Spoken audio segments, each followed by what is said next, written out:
And maybe just to add on to that, it seems to me that all of us, in a sense, start to become important social entrepreneurs or important hubs for these sorts of networks. So when a disaster like this happens, I often find people on this end turn to me and ask who could they go help there. So, well, the network on that end helps know who are the people who most need the aid.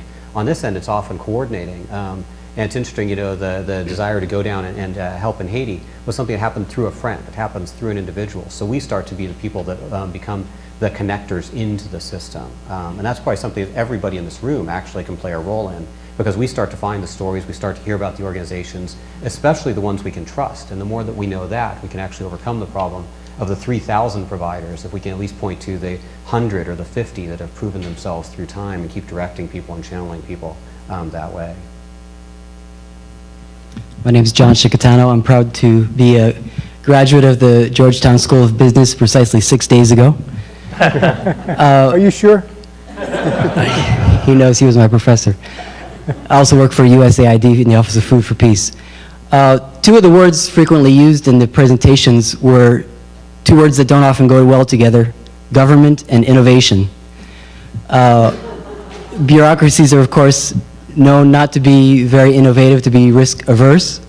And yet, as Professor Novelli said, most of the money is coming from first world governments. So my question is there any hope that with the reliance on government funding, as your organizations largely do, WFP, CARE, IMC, is there hope that the government may be able to support greater innovation? I think that, first, I think we are seeing some emergence of some of the innovation being driven by non-governmental sources. I think we didn't say it in 3 years, and maybe you could say it now, that the Gates and the big foundations and the way they've changed and do things in terms of metrics has had enormous impact on the development area.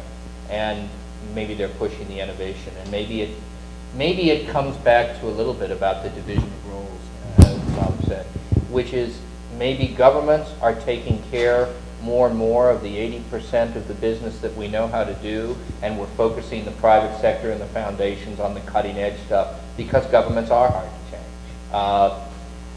I do think that it's probably possible that with the various social media, it may be able and may be possible to create pressures for governments to change a little bit faster than they might have changed in the past.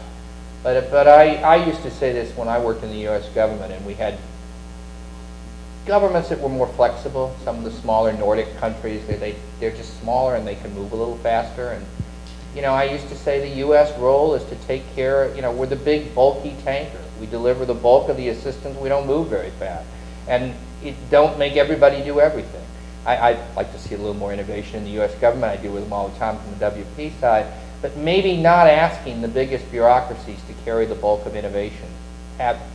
Ask them to carry the bulk of scaling up and look for smaller and more nimbler institutions, whether it's smaller donors, the private sector, or the Gates Foundation and others, to sort of take the lead on the innovation side. I think that may be more promising.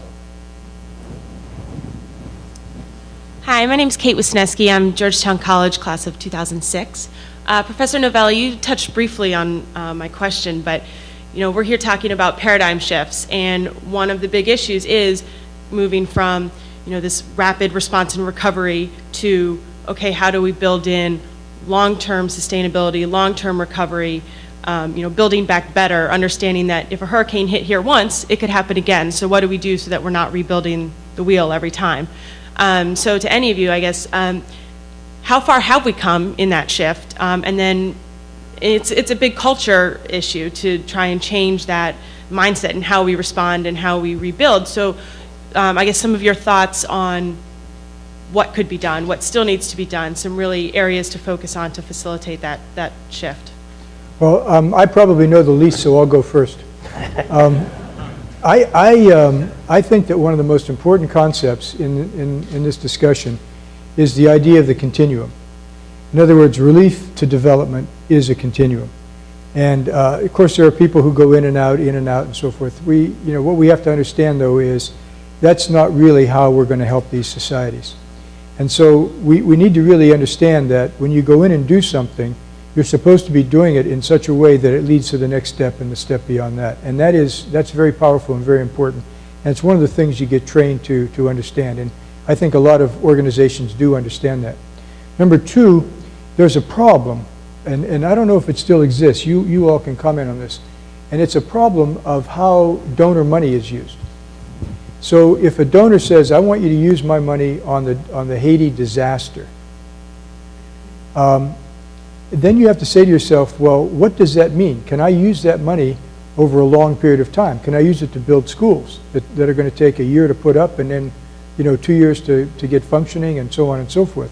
So that's a problem that comes into play. And we have to educate donors, and we have to figure out how to do things in a principled and ethical way, but still take development into account. I do think things are changing. And earlier when I was talking about these slow onset disasters and how we have to do more in the way of prevention and so forth, I think that's going to be an important change too.